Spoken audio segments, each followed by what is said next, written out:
नमस्कार, news our के खास कार्यक्रम में आपका स्वागत है। मैं हूं देवेंद्र कुशवाहा। आखिरकार वो दिन आ ही गया, वो क्षण आ ही गया।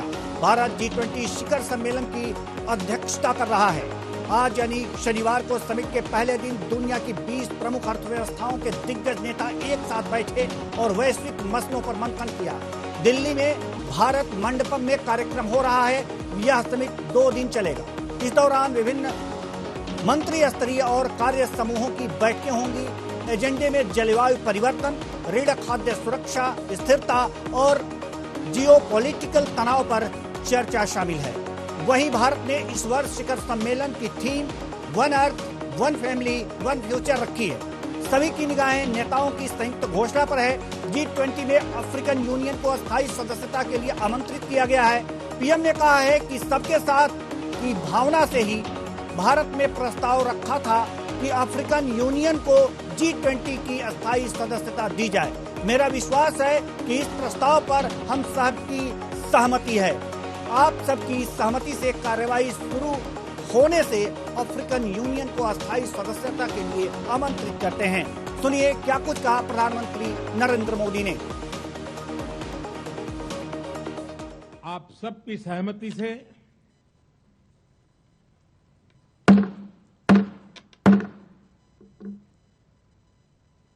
आगे की कार्यवाही शुरू करने से पहले मैं अफ्रीकन यूनियन के अध्यक्ष को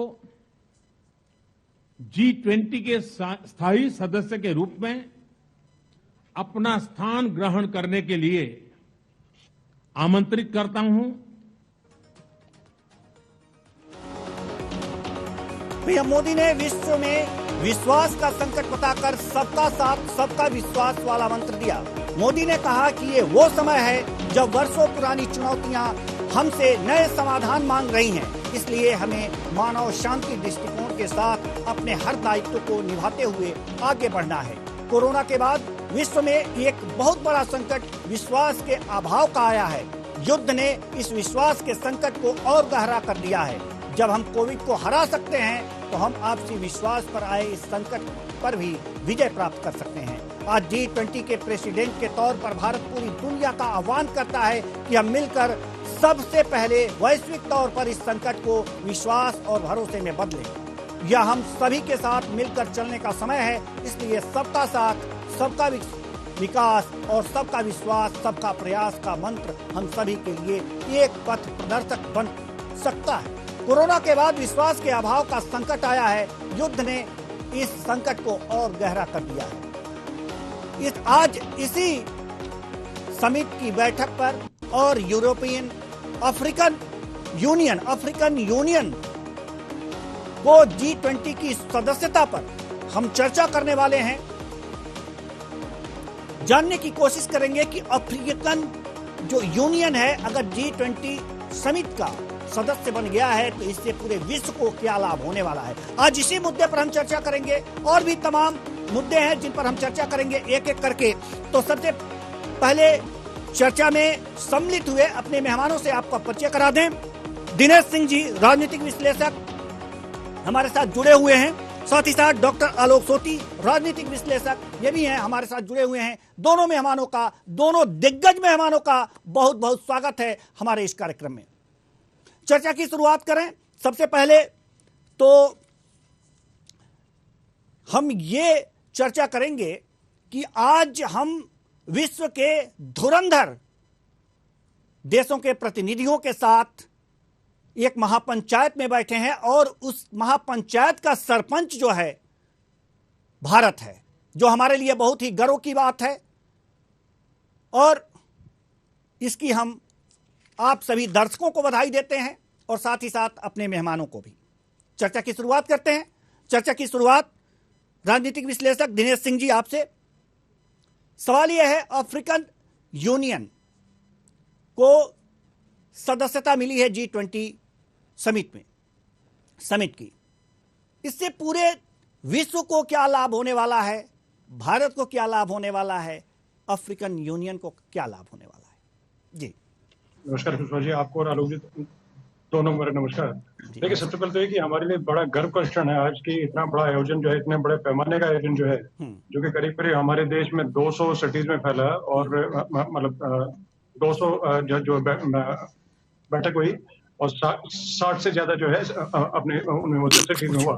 तो देखिए, अगर मैं बात करें कि आज जैसे जो जो जो जो इसकी शुरुआत हुई बैठक की, तो उसके शुरुआत में से वसुधैव कुटुंबकम और जैसे कि वन नेशन वन फैमिली वाली जो बातचीत पीएम ने बोली, तो देखिए उसमें चरितार्थ करने के लिए कि हम लोग मतलब कि उससे पीछे अगर जाएं, तो इससे पहले क्या था कि एक ग्लोबल ऑर्डर उस प्रकार से नहीं था जो भारत का भी बना। अभी एक तरह से हम लोग कहें कि एक तरह से मतलब कि एक्ट ईस्ट पॉलिसी बोले या ग्लोबल साउथ बोले, तो उसके एक तरह से अगुआ, उसके मुखिया के तौर पर एक तरह से भारत उभर के आए हैं।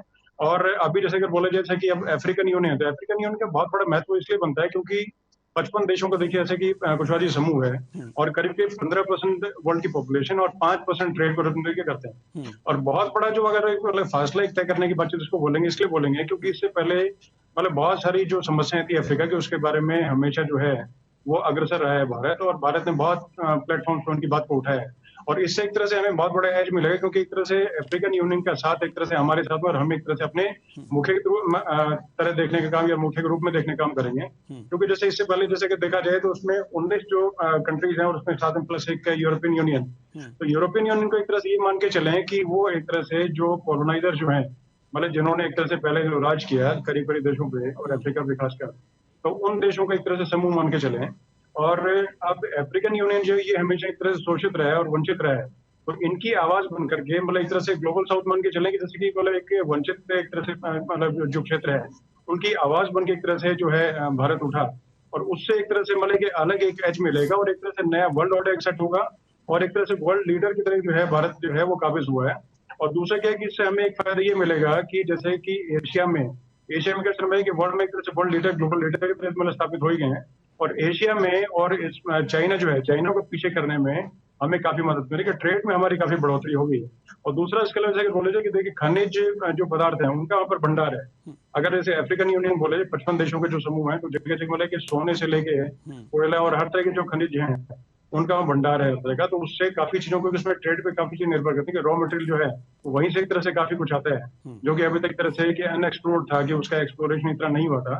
तो वो एक तरह से कनेक्टिविटी जब खुलेगी और जैसे एक तरह से भंडार खुलेगा, तो उसके एक तरह से आज 100% जो है वो भारत को उसका लाभ मिलेगा। और दूसरा क्या है, जैसे कि भारत ने एक नए तरीके से कुशवारी करना शुरू किया है कि जो जिनसे ट्रेड चल रहा है उनके साथ रुपीज में, मतलब डॉलर के बजाय रुपीज में ट्रेड करने का काम किया है। उससे क्या है कि डॉलर जो है वो थोड़ा नीचे आएगा और रुपीज जो है हमारा जो रुपए है वो थोड़ा उससे मजबूत होगा।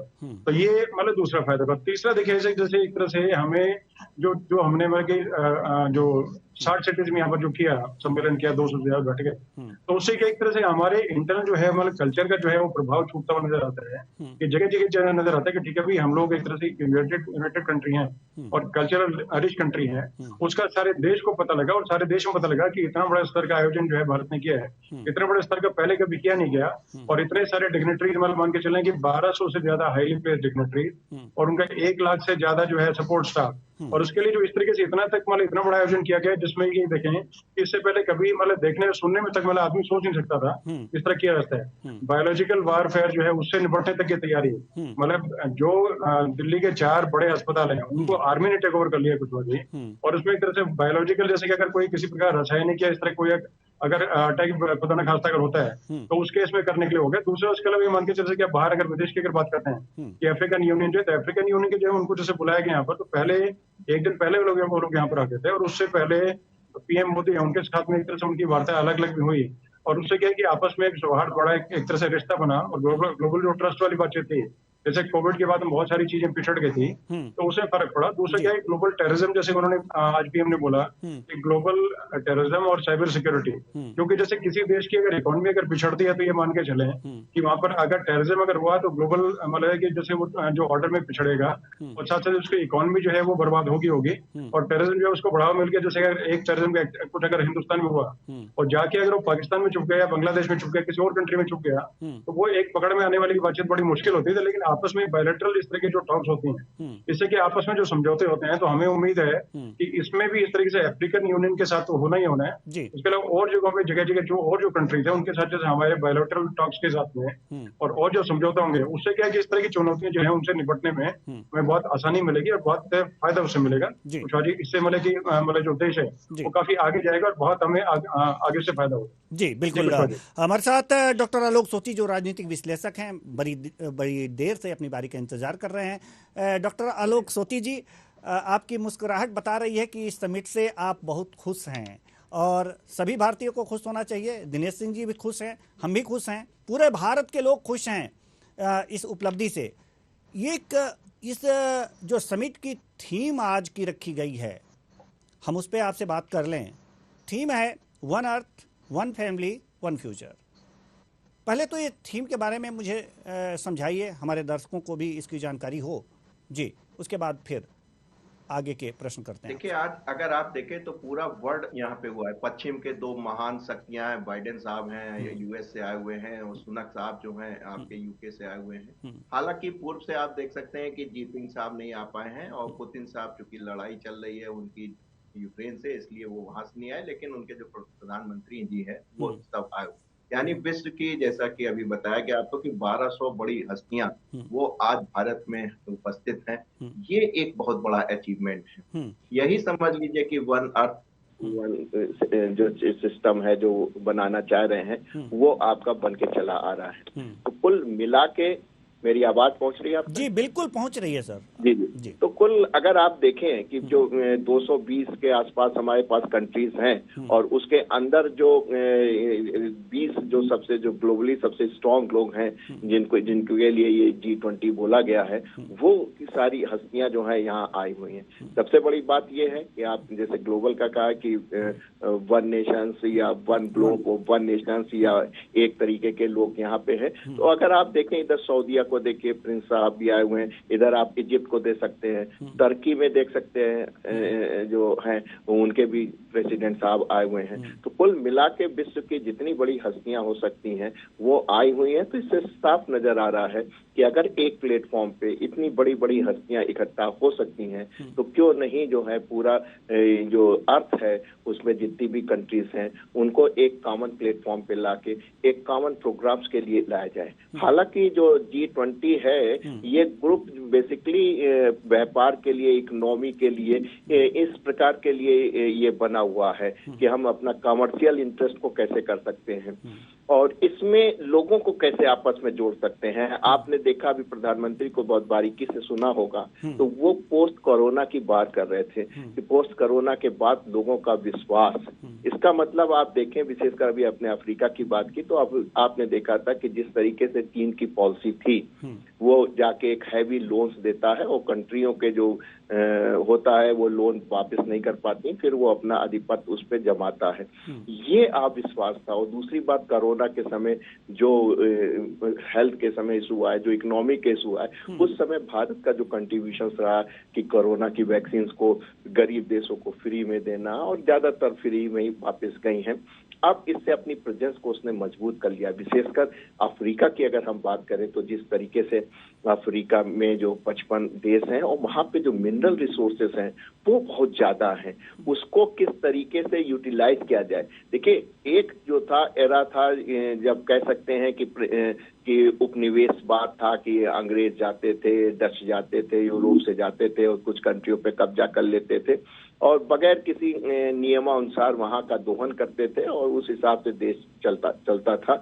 लेकिन आपने देखा आजादी होते के बाद 47 के बाद अगर 10 साल में देखें तो काफी परिवर्तन आया।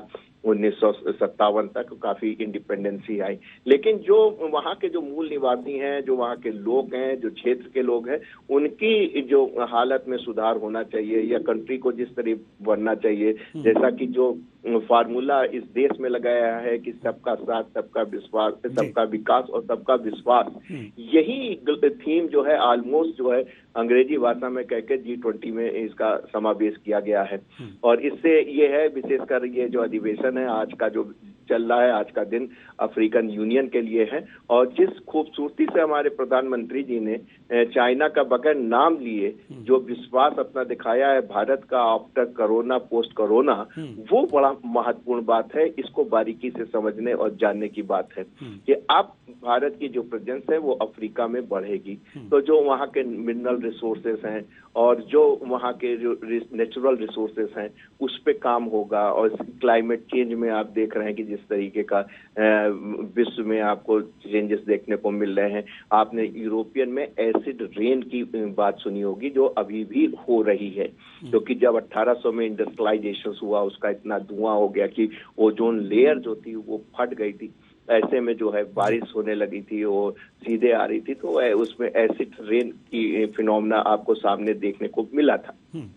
तो कुल मिला के जो क्लाइमेट में जो चेंज हो रहा है, जिसका ग्रीन हाउस इफेक्ट मिल रहा है, जिससे ग्लेशियर जो है पिघल रहे हैं, उसका इफेक्ट सब जगह आपको देखने को मिल रहा है। तो इस समय कम से कम एक मंच ऐसा बन गया है कि जहाँ के सभी महान हस्तियां, बड़े बड़े लोग आके उपस्थित हुए हैं और वो इन चीजों को देख रहे हैं, समझ रहे हैं, इस पे गहन अध्ययन कर रहे हैं। तो आपका इकोनॉमिक ही एस्पेक्ट रहेगा, आपका जो है व्यापार ही आपका जो है एक बड़ा एस्पेक्ट रहेगा, लेकिन उसमें ये देखना है कि किस तरीके से किया जाए कि ऐसा ना लगे कि जो उपनिवेशवास में हो रहा था या जो आज की जो मॉडर्न नीतियां हैं उसका वायलेशंस हो रहा है, जैसा कि चाइना के केस में हुआ। खुल के ऐसा कोई नाम नहीं लेगा इसमें। तो इन सब चीजों से हमको बचना है। जो हमारे पास पृथ्वी भर में जो रिसोर्स हमारे पास अवेलेबल है उनका हम कैसे बेटर यूज कर सकते हैं। फिर वही बात आई, सबका साथ, सबका विकास और सबका विश्वास। इस प्रकार की थीम को G20 में इकोनॉमिक पॉइंट ऑफ व्यू से, कमर्शियल पॉइंट ऑफ व्यू से, ट्रेड पॉइंट ऑफ व्यू से आपको करना है, उसको आगे चलना है। दूसरी बात, यहाँ से एक भारत को एक और जो है स्ट्रॉन्ग मिलना है कि जिस तरीके से जो उमा का सिद्धांत है, पाकिस्तान बहुत हम लोग को परेशान करता है, उसमें आप देख रहे हैं बड़े बड़े मुस्लिम वोट्स जो हैं वो भारत में आए, भारत का फेवर कर रहे हैं। और आपने देखा कश्मीर में भी इसका कोई न कार्यक्रम है, साथ में अरुणाचल प्रदेश में भी है, जिसको चाइना को थोड़ा सा ऑब्जेक्शन हुआ था और कश्मीर का पाकिस्तान को हो रहा था। तो ये दिखा रहा है कि जो वर्ल्ड के डेलीगेट्स हैं, जो टॉप लेवल के हैं, उनको कोई आपत्ति नहीं कश्मीर और अरुणाचल प्रदेश में जाने में। तो इन लोग से क्या आप कह सकते हैं। तो इससे इंडिया को एक बड़ा बल कश्मीर की बात तो आई और तुर्की की बात आई, तो इसमें अगर जो ये कहा जाए कि धारा 370 हटाने के बाद तुर्की ने भारत का साथ नहीं दिया था, लेकिन आज वो हमारा मेहमान है। ऐसे में वन नेशन वन, माफ कीजिएगा, वन अर्थ वन फैमिली और फ्यूचर की जहाँ तक बात है, जो थीम है ये, इसको कहाँ तक आगे ले जाया जा सकता है। ठीक आप कह रहे हैं कि तुर्किया ने हमारा साथ नहीं दिया था, लेकिन आप देखिए कि वहीं प्रिंस सलमान भी बैठे हैं, सऊदी अरेबिया के बैठे हैं, इजिप्ट भी एक मुस्लिम देश, एक बड़ा देश है, मलेशिया भी एक बहुत बड़ा देश है, इंडोनेशिया भी एक बहुत बड़ा देश है। वहाँ के जो टॉप लीडरशिप है वो आज भारत आई हुई है। तो इसलिए जो वन फैमिली का और वन फ्यूचर्स का जो कंसेप्ट है वो होगा। उसके लिए ये सब बहुत ही माइनर इशू हो गए हैं जो इन लोगों ने, विशेषकर आपने देखा था कि पाकिस्तान ने जब सवाल उठाया था कश्मीर पे, तब तुर्किया ने उसका सपोर्ट किया था, मलेशिया ने भी किया था, लेकिन उसको कूटनीति के द्वारा जो है उसको डाइल्यूट करके नल एंड वाइट कर लिया गया था।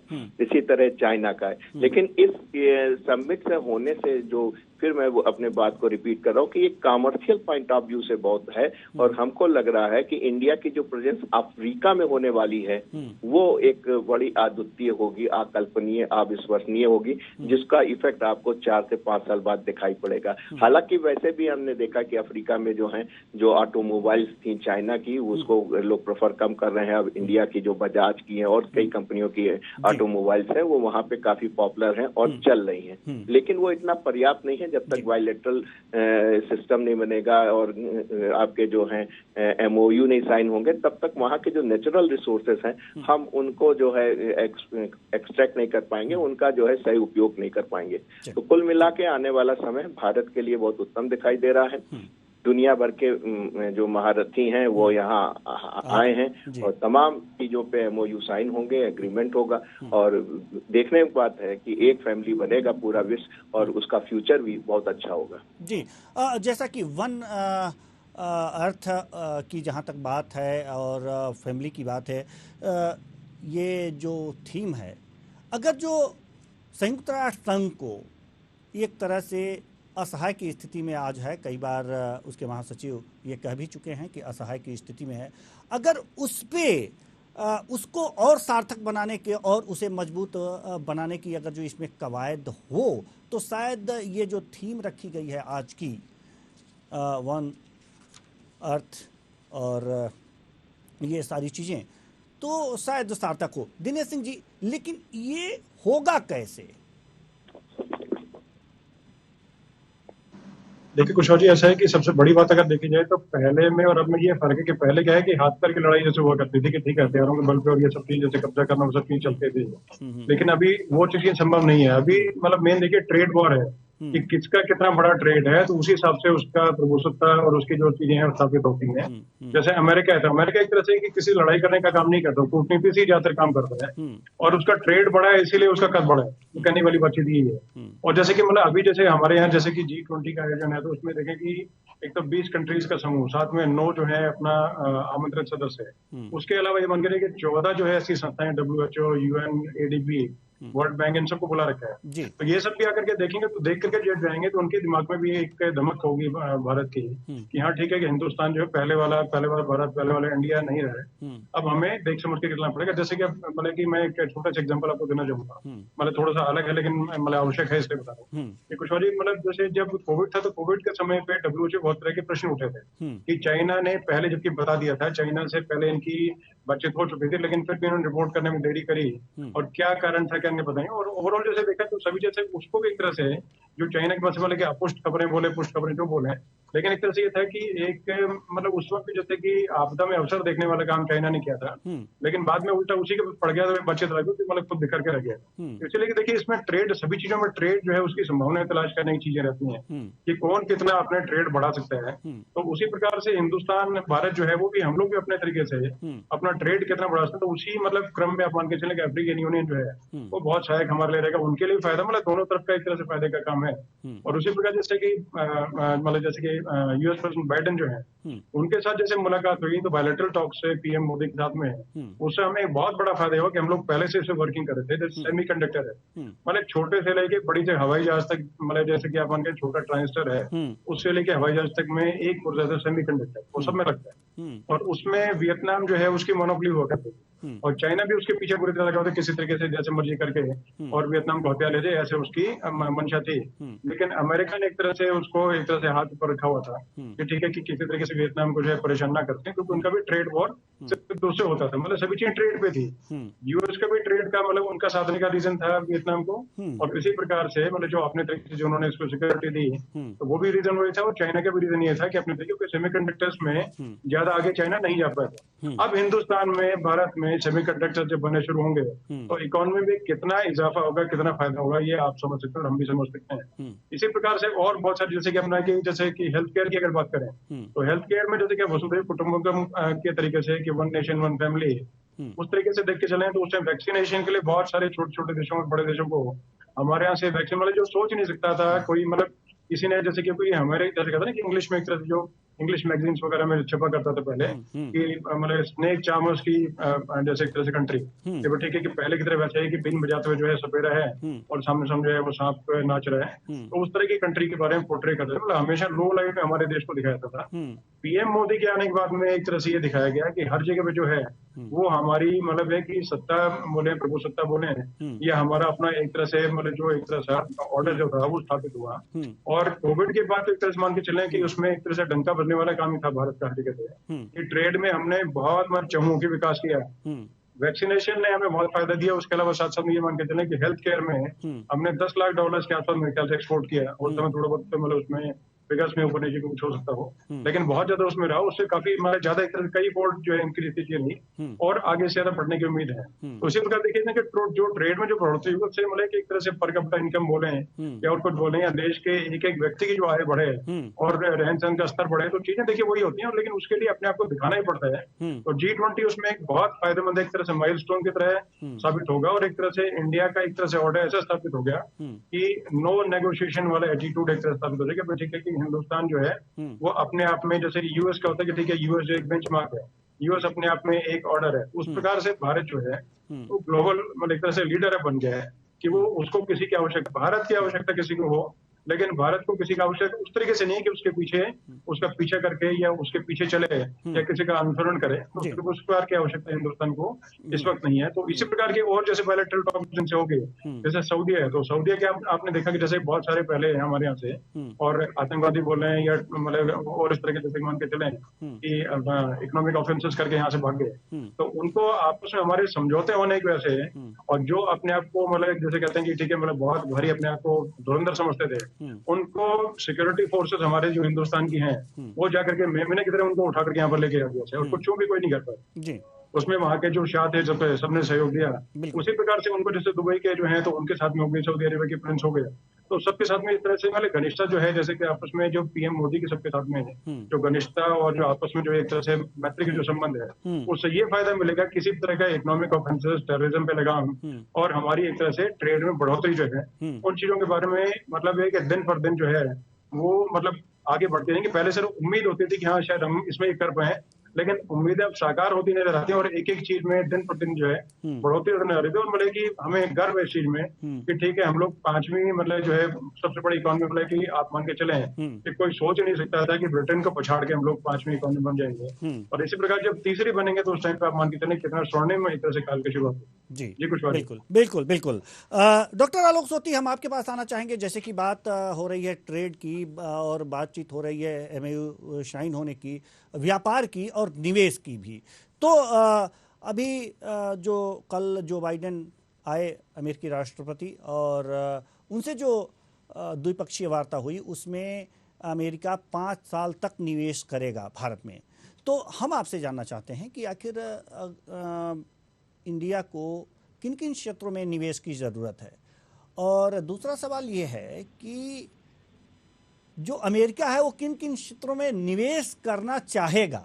ये दो अलग अलग बातें हैं सर, तो इनमें टैली कैसे होगी और इसको किस तरह से अपनाया जा सकता है। जी देखिए, सबसे पहले देवेंद्र जी हम आपके मार्फत दर्शकों को बताना चाहेंगे कि अमेरिका इस समय क्यों मेहरबान है भारत के ऊपर, क्योंकि अमेरिका ने चीन पे निवेश किया था, लेकिन चीन ने जिस तरीके से अपनी शक्ति बढ़ा ली और अमेरिका को आंख दिखाने लगा, और साउथ चाइना सी को आप देख रहे हैं जो हालात आज के बने हुए हैं, उसमें अमेरिका को फिलीपींस, ताइवान और ये जो जितनी भी एशियन कंट्री हैं इनको बचाना मुश्किल हो रहा है। तो ऐसे में अमेरिका को एक ही नजर आ रहा है वो भारत, कि भारत के अंदर वो पोटेंशियल है कि वो करके दिखा भी सकता है, और भारत के अंदर ये है कि साउथ चाइना सी से जो डोमिनेंस है चाइना का, उसको जवाब देने के लिए भारत सक्षम है। तो ये मुख्य कारण है अमेरिका का चाइना से अपना निवेश हटा के यहाँ पे लाने का। जैसा कि अभी बात चल रही थी कि ताइवान जो है वो सबसे ज्यादा इलेक्ट्रॉनिक सेमीकंडक्टर्स में आगे है, पहले भी आगे था और आज भी आगे है। तो ऐसे में तो जो ताइवान में जो अमेरिकी निवेश था वो अब उठ के भारत में आ रहा है, विशेषकर सेमीकंडक्टर में, जो एक फॉक्सकॉन करके एक बहुत बड़ी कंपनी है सेमीकंडक्टर्स की, उसका जो है इन्वेस्टमेंट इंडिया में आ रहा है। पहले महाराष्ट्र में होना था, अब गुजरात के आसपास हो रहा है। तो ये एक बहुत बड़ा अचीवमेंट है, ये कम से कम $10 बिलियन का ये बहुत बड़ा इन्वेस्टमेंट होगा। तो जहां सेमीकंडक्टर्स बनने लगे, हालांकि बहुत पहले हो जाना चाहिए था, लेकिन उस समय की पॉलिसी अलग थी, 90 के अंदर अनस्टेबिलिटी थी, और ये रीजनिंग दिया जा रहा था कि सेमीकंडक्टर्स अगर हम अडॉप्ट कर लेंगे तो स्क्रू गेज टेक्नोलॉजी हो जाएगी, हम जो डेवलपमेंट कर रहे हैं साइंस एंड टेक्नोलॉजी में वो नहीं हो पाएगा। लेकिन वो कंसेप्ट भी फेल हुआ, कम्युनिस्ट का भी कुछ अपना था, उस पर मैं ज्यादा नहीं जाना चाहता हूँ। लेकिन यहाँ पे अब आप सबसे ज्यादा देख सकते हैं कि बगैर सेमीकंडक्टर्स के कोई काम नहीं हो सकता। इंडिया में जब से मेक इन इंडिया प्रोग्राम चला है, मोदी जी ने कहा कि नहीं, हम पहल करेंगे सब चीज अपने को बनाने की, पहले अपने देश में बनाने की, और जो रिसोर्स की हमको जरूरत पड़ेगी, जो इन्वेस्टमेंट की भी जरूरत पड़ेगी, तो वो करेंगे। तो चूंकि अमेरिका देख चुका है कि चाइना को में इन्वेस्टमेंट करके उसने चाइना को बढ़ावा दे के अपने ही अगेंस्ट उसने खड़ा कर लिया है, और बहुत सी चाइना की ऐसी विस्तारवादी नीतियां हैं जो उनको समझ में नहीं आ रही है। लेकिन जो भारत की आप नीतियां देखते हैं, वसुधैव कुटुंबकम, हमने कभी किसी पे अटैक नहीं किया आज तक, हमने कभी कोई विस्तार नहीं किया। हाँ, लोगों की मदद की, चाहे वो बांग्लादेश की हो, चाहे श्रीलंका की हो, जो अपने आसपास हैं, चाहते तो वहां पे कब्जा कर सकते थे, लेकिन ऐसा नहीं हुआ। उनको आजाद कराया, उन्हीं की वहां की सेल्फ गवर्नमेंट को जो है हैंड ओवर करके आप अपने को कष्ट दे के वापिस चले आए। तो ये जो एग्जाम्पल थे वो एक दिन में नहीं बनते हैं कि हम जो कहते हैं, जो हमारी कथनी है, उसमें करनी में कोई फर्क नहीं है। ऐसे सूरत हाल में आज अमेरिका को भी समझ में आ गया है कि हम किस तरीके से काम करके इंडिया को अगर हम बढ़ाएंगे तो वो चाइना के लिए अमेरिका के लिए खतरा नहीं होगा, और जो सबसे बड़ा दुश्मन अमेरिका का इस समय चाइना बन रहा है, उसके अगेंस्ट में वो खड़े हो सकते हैं। इसके अलावा आप देखते हैं जिस तरीके से इंडिया ने फार्मास्यूटिकल में या वैक्सीनेशन में जो काम किया है, आप यकीन मानिए कि जाहिर सी बात है कि जो अमेरिका है वो टेक्नोलॉजी में और इस तरीके की मेडिसिन में, इसमें वो काफी महारत है, काफी आगे हैं, क्योंकि उनके पास पैसा है। रिसर्च करते हैं, और उतना रिसर्च के लिए हम लोग के पास पैसा नहीं है। हालांकि हिंदुस्तान के पास काफी दिमाग है, तो उसको अनुभव है कि जो वहां पे उनके पास लेटेस्ट टेक्नोलॉजी है, लेटेस्ट चीज है, वो अगर हम एक साथ इंडिया में लॉन्च करें, या इंडिया को जिस चीज की सपोर्ट हो हम वो सपोर्ट करेंगे, तो हम बेहतर तरीके से कर पाएंगे। क्योंकि इस समय आप देख रहे हैं कि जो वर्ल्ड ऑर्डर बदल गया है, आप देख रहे हैं, पोस्ट कोरोना को आप एनालिसिस करें, या आप देख रहे हैं कि जिस तरीके से यूरोप में इकोनॉमिक है, जर्मन में आपका रिसेशन चल रहा है, यूके की ये हालत है कि लंदन के जो उनके सिटी हैं, जैसे हमारी क्या नगर पालिका होती हैं, वो अपने उसके कर्मचारी होते हैं, उसके तमाम वेलफेयर की कार्य होते हैं, सफाई का ये वो, वहां पे उनके पास इतना पैसा नहीं है कि लंदन की जो नगर महापालिका है वो अपने एम्प्लॉय को जो है पैसा दे पाए। बर्मिंघम में भी ऐसी स्थिति आ रही। तो ऐसी स्थिति में पोस्ट कोरोना में जिस तरीके का दिखाया है अपना इकोनॉमिक में और अपनी स्वास्थ्य सेवाओं में जो भारत ने, वो एक अभूतपूर्व एग्जाम्पल है। उससे केवल अमेरिका ही नहीं, पूरा वर्ल्ड भी जो है उससे इम्प्रेस हुआ है। और हमेशा कहते रहते हैं कि हम लोग एक नेशन की तरह काम करेंगे, हम लोग एक फैमिली की तरह काम करेंगे, और जो कमजोर है उसको दबाएंगे नहीं, उसको कोशिश करेंगे, उसको ऊपर उठाएंगे। तो ये वाली जो मानसिकता है, जो हमारे संस्कारों में है, जो हमने अपने ग्रंथों से सीखी है, जो हमने वेदों से सीखी है, जो हमने अपने धार्मिक ग्रंथों से सीखी है, वो आज वसुधैव कुटुंबकम जो कि सब बच्चों के और सबके जहन में होता है। क्या मतलब होता है लेकिन मालूम नहीं, लेकिन बोलते सब हैं। तो ये परिस्थितियां जो हैं आज रिफ्लेक्ट होके इसलिए आ रही हैं, सामने आ रही हैं। और यही बात है, जब जेब में आपके पास पैसे होते हैं तो पावर अपने आप आने लगती है। तो कुल मिला के भारत की परिस्थिति बहुत अच्छी हो रही है। अमेरिका से सबसे पहले सेमीकंडक्टर, फिर फार्मास्यूटिकल, फिर आप देखेंगे जो एरोडायनेमिक्स वगैरह है, कुछ ऐसे इंजन्स हैं जो आपके को जरूरत है, वो आपके आ रहे हैं। जितना आप कह सकते हैं कि जो हाई टेक्नोलॉजी है, जो टेक्नोलॉजी उनके पास थी वो बेचते थे, लेकिन आज वो उसको इंडिया को ट्रांसफर कर रहे हैं और यहाँ से उसकी मैन्युफैक्चरिंग शुरू होगी। आने वाले आप 5 साल में देखिएगा, हमको तो लग रहा है हम लोग जापान को और जर्मनी को लगभग क्रॉस कर चुके हैं। कुछ 2 या 3 साल का ही समय है। अगर इसी तरह चलता रहा तो हम थर्ड इकोनॉमिक पे हम पहुंच जाएंगे बड़े आसानी के साथ। जी, जैसा कि आज अपने संबोधन में पीएम मोदी ने एक बात कही है, दिनेश सिंह जी, हम आपसे ये सवाल लेना चाहेंगे कि कोरोना के बाद विश्वास के अभाव का संकट आया है। हम इसे आपसे समझना चाहेंगे, कहना क्या चाहते थे प्रधानमंत्री नरेंद्र मोदी? देखिए कुछ वजह से कि मतलब उसमें कहने का मतलब ये हुआ कि जैसे कि अपना कुछ भी, जैसे कि इससे पहले जो चीज चलती थी उस टाइम पे, और उसका जैसे कोविड के समय ये चीज है कि आर्थिक एक तरह से काफी पिछड़ने वाला काम जैसे हुआ कि इकोनॉमी जो काफी पिछड़ गई, और उस टाइम पे एक दूसरे के साथ में जैसे उस तरह का ट्रस्ट बिल्डिंग, यानी कि किसी प्रकार का जो जैसे जो चीज चल रही थी, तो ट्रस्ट आपस में, कंट्रीज का आपस में ट्रस्ट काफी मतलब एक तरह से मान के चले हैं। पोस्ट कोविड क्या बोले, कोविड के आसपास जैसे कुछ जगह मतलब कोल्ड वॉर और इस तरह की सिचुएशन चल रही थी। उसके बाद जैसे कि मतलब जैसे यूक्रेन वॉर बोलते वो भी एक तरह से इसी का मतलब आउटकम बोले कुछ बोले। तो मतलब कुछ आपस में जो रिफ्ट हुए और कुछ हुए, तो वो आपस में तालमेल जो बिगड़ा, वो तालमेल बिगड़ के जो विश्वास आपस में टूटा लोगों का, तो किसी प्रकार से अगर बन सके तभी एक तरह से वन फैमिली वाला काम जैसे हो पाएगा। क्योंकि जैसे रशिया था, तो रशिया का नहीं आने का रीजन भी मान के चले कुछ इसी प्रकार का कुछ था। तो रशिया ने जो प्रेसिडेंट थे उनके, उन्होंने एक बार कहा था कि यूएस और वेस्ट जो है मिलकर के रशिया को कहीं ना कहीं आइसोलेट करना चाहते हैं। तो आइसोलेट अगर देखिए करेंगे तो उसमें आपस क्या नहीं, जैसे मतलब जैसे चाइना है, तो चाइना जो है अपने तरीके से अपनी प्रभुसत्ता किसी और तरीके से काबिज करना चाहेगा। वहां के जो लोग जैसे कि ग्लोबल साउथ, जैसे कि हिंदुस्तान ने ग्लोबल साउथ की तरफ अपना जो विश्वास जताया, तो एक तरह से जो विश्वास जो पहले टूटा हुआ था कि ठीक है किसी प्रकार से है, और कोई जो मतलब जैसे किस पे निर्भर है, किस पे निर्भरता के अलावा इसके साथ ठीक है किसके साथ काम करना चाहते हैं, किसके साथ नहीं काम करने चाहते, तो ग्लोबल ऑर्डर भी उसी मतलब उसी डायरेक्शन में फॉल किया।